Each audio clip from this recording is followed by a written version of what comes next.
పురాణ పురుషుడు అధ్యాయం 12. హస్తినాపుర సౌధములు ఉపభవనములు రాజప్రాసాదము చుట్టూను 2 క్రోశముల వైశాల్యమును విస్తరించుకొని ఉన్నవి. వానికి నడుమ సన్నని బాటలు కాలినడకకు మాత్రము పరిమితములైనవి కొన్ని కలవు. బాటకిరువైపులానున్న ఉపభవనములలో చక్రవర్తుల కొలువులోని పరిజనముల కుటుంబములు నివాసమున్నవి.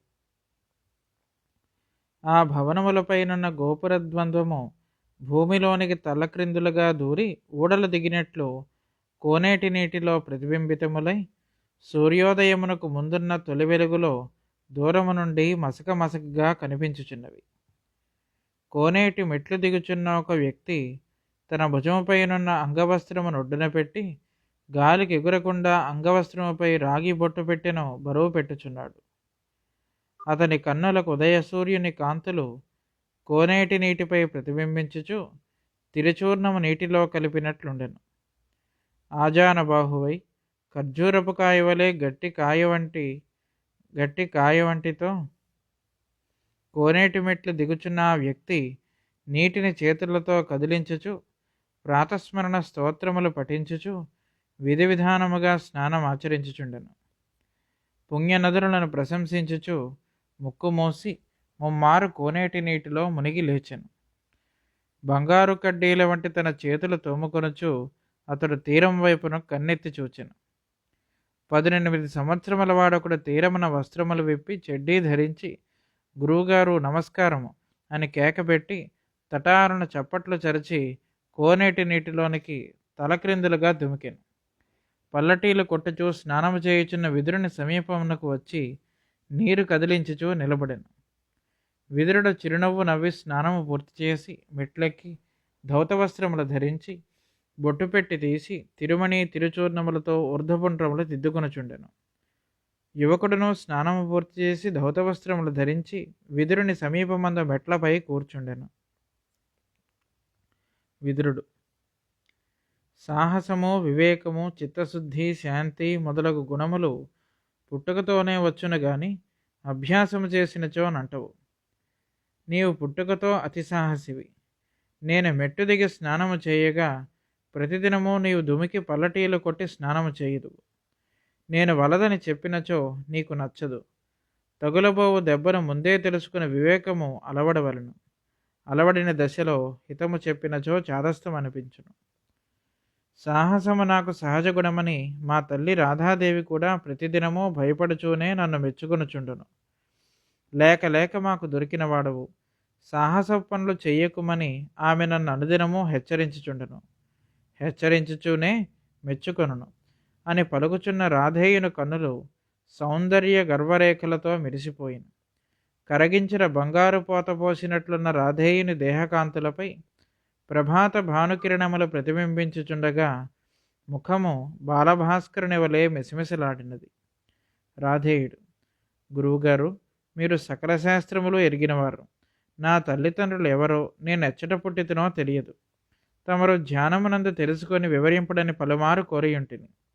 నేడు మీ ధ్యానమైన వెనుక చెప్పుదురా? విదురుడు: చెప్పినచో ఏమి చేసేదవు?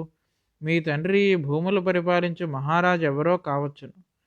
రాధేయుడు: అయినచో నాకు జన్మమును కల్పించి ఇట్లు లోకములోనికి విడిచిపెట్టుటెట్లు సంభవము? దానివలన అతనికి ఏమి లాభము? విదురుడు: జగద్విఖ్యాతులైన వారు ఒక్కొక్కప్పుడు అసహాయులగుట కూడా సంభవము. అనాలోచితముగా జరిగిన పనుల వలన వారి జగద్విఖ్యాతియే అడ్డువచ్చి ఇట్టి మార్గములను అవలంబింపజేయును. ఇంతకునూ నీ తల్లిదండ్రులు ఎవరో తెలిసినచో వారి దగ్గరకు పోయేదవా? రాధేయుడు: పోయేదను. పోయి నేను వారి కుమారుడని నిరూపించుకొందును. వారు నన్ను ఆదరింతురు. అప్పుడు నేను తిరస్కరించి వారిని అవమానించి మరలా నా తల్లి రాధాదేవి దగ్గరకు వచ్చేదను. అట్లు చేయవలనని నాకు కుతూహలముగానున్నది. వారికి ఎట్లయిననో బుద్ధి చెప్పవలనని ఉన్నది. నిన్ను గొనిపోయి మన మహారాజు ధృతరాష్ట్రునికి పరిచయం చేయవలని అనుకొనుచున్నాను. రాధేయుడు: మా తండ్రి గారు ధృతరాష్ట్రుని కొలువులోనే ఉన్నారు కదా, నేనెట్లునో మహారాజు సేవలోని వాడనే. విదురుడు: నా ఉద్దేశం వేరుగానున్నది. రాజకుమారులతో సామంతుల పిల్లలతో పాటు నీవునో విద్యాభ్యాసము చేసి ధనుర్వేదము కూడా నేర్చుకునవచ్చును. రాధేయుడు: నాకు ధనుర్విద్యను అభ్యసింపవలనని మిక్కిలి కుతూహలముగా నున్నది. బ్రాహ్మణ క్షత్రియ గురువులలో ఎవ్వరునూ నాకు సక్రమముగా శిక్షణమిచ్చుటకు అంగీకరింపరు. కొంతవరకు స్వయం కృషితో అభ్యాసము చేసి తిని మా తండ్రి గారితో చెప్పి మీ వెంట వచ్చేదను. ఇంతకనూ నేను సూతవంశం వాడను కదా, నన్ను క్షత్రియుల పిల్లలతో విద్యను అభ్యసింపనిత్తురా? విదురుడు: ధనుర్విద్యాలయమునకు నిర్వాహకుడు భీష్ముడు. అతడట్టి భేదములు పాటింపడు, విశాల బుద్ధి. రాధేయుడు: అవును, వారి తండ్రిగారు శంతన మహారాజు దాశవంశ స్త్రీని వివాహం చేసుకునిరి. ఇక మా వంటి వారిని అంగీకరింపక ఎట్లుందరు? విదురుడు: నన్ను గురువుగారిని సంబోధించుచున్నావు. నా వినయ విధేయతలు నీకు అంటవేమి? కన్న తండ్రి కనిపించినచో తిరస్కరించినందువు. విశాల దృష్టి గల భీష్ముని ప్రశంసించినప్పుడు వాని తండ్రి దాసకన్యను వివాహమాడినందువు. రేపు నన్ను దాసీపుత్రుడని కూడా గౌరవింపగలవు. నీవిట్లే నా శిష్యుడవై పెద్దవాడవైనచో నేను స్వయముగా నామములు పెట్టుకునవలసిన శ్రమ తగ్గును. నీకీ చాంచల్యము వక్రబుద్ధి పోవుటకు సూర్యమంత్రం ఉపాసింతువా? రాధేయుడు: సూర్యభగవానుడు నా అభీష్టములను నెరవేర్పగలడని మీరు మాట ఇచ్చినచో ఉపదేశింపుడు. విదురుడు: అవును, నన్ను ఉద్ధరించుటకు ఉపదేశం పొందుము. ఇంతకు నీ అభీష్టమేమి? రాధేయుడు: నేనొక మహారాజు కావలను, దేశములన్నిటినీ జయింపవలను, శత్రు సంహారం చేసి బాహుబలం ప్రకటింపవలను. విదురుడు: శత్రు సంహారం చేయవలనన్నచో మొదట శత్రువులను సృష్టించుకొనవలను. నీ నోరు దానికి బాగుగా పనికివచ్చును. వినయ విధేయతలు నేర్చుకున్నచో పెద్దల ఆశీస్సులతో నీ బాహుబలము దేశరక్షణకు పనికివచ్చును. పద్మాసనాసీనుడవై కన్నులు మూసుకుని ప్రణవముతో సూర్యదేవుని ఉపాసింపు. నేనును నా నిత్యానుష్ఠానమును పూర్తి చేసేదను. ఇరువురును పద్మాసనాసీనులై నిమీలత లోచనులైరి. విదురునితో పాటు రాధేయుడును ప్రణవమును ఉచ్చరించుచు ధ్యాన నిమగ్నుడయ్యను. విదురుడు నారాయణ మంత్రమును జపించుచు చిరకాలము సమాధినిష్టలో నుండెను. అతడు కన్నులు తెరచుసరికి రాధేయుడు అచ్చట లేడు. విదురుడు ఇంటికి తిరిగి వచ్చే వేళకు వాని ప్రాంగణమున అతని ప్రవచనం వినుటకై ఆస్తిక జనులు సమావేశమై ఉండరి. అది అతని దినచర్యలోనొక భాగము. విదురుడు ఉన్నతమైన పీఠమున దర్భాసనముపై కూర్చుండి వాల్మీకి రామాయణమున బాలకాండములోని కొన్ని శ్లోకములను శ్రావ్యముగా గానము చేసి ప్రవచనము సాగించెను. రావణుని దుండగములను గూర్చి బ్రహ్మాదులు నారాయణుతో మొరపెట్టుకొనుటకు క్షీరాబ్దికి పోవుట, నారాయణుడు రావణ వధార్థమై లక్ష్మీదేవితో భూమికి దిగివచ్చుటకు అంగీకరించుట అను ఘట్టమును గానం చేసి ఇట్లు వ్యాఖ్యానించెను. త్రేతాయుగమున రాక్షసులు బలవంతులై ఋషులను హింసించిరి. ఋషులనగా లోకహితమును కోరినవారు, రాక్షసులనగా రాక్షస గుణములు కలవారు. ఋషులు సద్గుణ సంపన్నులు. రాక్షస గుణముల కలవారికి ఎప్పుడునూ సద్గుణవంతులతో వైరముండును. వారికి గల ఈర్ష్యయే దానికి కారణము. ఇచ్చట ఒక సృష్టి రహస్యం ఉన్నది. సద్గుణములు కలవారిపై ఈర్ష్య వహించుట అనగా సద్గుణములను గట్టిగా ధ్యానించుటయే. దాని వలన రాక్షసులకు సద్గుణములు స్మరణ సంస్కారములుగా హృదయములయందు ముద్రింపబడను. రాబో జన్మలు రాక్షస జన్మలు కాకుండా ఈ సంస్కారములు కాపాడును. కనుక ప్రకృతి ఈర్ష్యను వారికి సహజ గుణముగా నిలిపి వారి భవిష్యత్ జన్మల సాధనకు ఉపకరింపజేయును. ఈ ప్రయోజనము కొరకే సజ్జనులతో దుర్జనులకు నిరంతరము సంఘర్షణము జరుగుచుండును. అది మితిమీరి దుర్జనుల దుండగములు బెచ్చిపెరిగినప్పుడు మాత్రము నారాయణుడు అవతారమెత్తుటకు దిగివచ్చుచుండును. శ్రోతలలోనొకడు హరిదాసుడని వాడు ఇట్లు ప్రశ్నించెను. ఇప్పుడు అవతారమూర్తి అష్టమ గర్భమును దిగివచ్చునని చాలామంది నమ్ముచున్నాము. ఇప్పుడు రాక్షస బాధలు మనకేమీ లేవు కదా, అవతారమూర్తి దిగివచ్చుట ఎందులకు? విదురుడు: రాక్షసులని వేరుగా కొందరు కోరలతో మిడిగ్రుడ్లతో నుండనక్కరలేదు. మనలోనే గుణములను బట్టి రాక్షసులుగా దేవతలుగా నరులు మెలుగుచున్నారు. ఉదాహరణమునకు కంసుడు తన తండ్రిని సోదరి దేవకిని ఆమె భర్త వసుదేవుని చెరపట్టెను. దయలేని వాడై పసికందులను చంపెను. అది రాక్షస లక్షణమే కదా. జరాసంధుడు రాజకుమారులను పట్టి కాలభైరవునకు బలి ఇచ్చుచున్నాడు. అది రాక్షస ప్రవృత్తియే కదా. శమదమాది గుణములు పరోపకార బుద్ధి లేనివారే రాక్షసులు. హరిదాసు: అయ్యా, నేటి కాలమున ప్రభువులు ప్రభుత్వాధికారులు దోపిడీకాండ్రై ప్రజలను పీడించుచున్నారు. పాడి పంటలు వృత్తులుగా కలవారికి నిలువ నీడ లేకుండా చేయుచున్నారు. ప్రజలు సువర్ణములను లంచముల రూపమును అపహరించి పరిపాలకులే పంచుకొనుచున్నారు. దేశద్రోహులకు విదేశీయులతో మొగమాటం పెంచుకొని వారిని అభిమానించుచున్నారు. సాధుజనులకు దేశ ప్రజలను అవమానించుచున్నారు. వీరందరూ రాక్షసులనియే నిర్ణయింపవచ్చునా? విదురుడు: అట్లనే అంగీకరింపక తప్పదు. హరిదాసు: అయినచో నారాయణుడు వెంటనే దిగివచ్చి వారిని శిక్షింపక జాగుచేయుట ఎందులకు? ఎప్పటికప్పుడే శిక్షింపవచ్చును కదా. విదురుడు: శిక్షించుటకే అష్టమ గర్భమున అవతరించుట. ఇప్పుడు కూడా శిక్షించుచూనే ఉన్నాడు. దానిని గ్రహించుట కష్టము. ప్రభుత్వాధికారుల దోపిడులను లంచములను ఎదుర్కొనక ప్రజలు సహించుచున్నారు.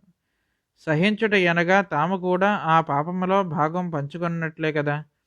పాపమును అంగీకరించుట, సహించుట, పంచుకొనుటయే గుణగాని విధేయత అనబడదు. ఇట్లు పంచుకొనుచున్న ప్రజలందరూ కొద్దిగానో గొప్పగానో రాక్షసులైనట్లే కదా.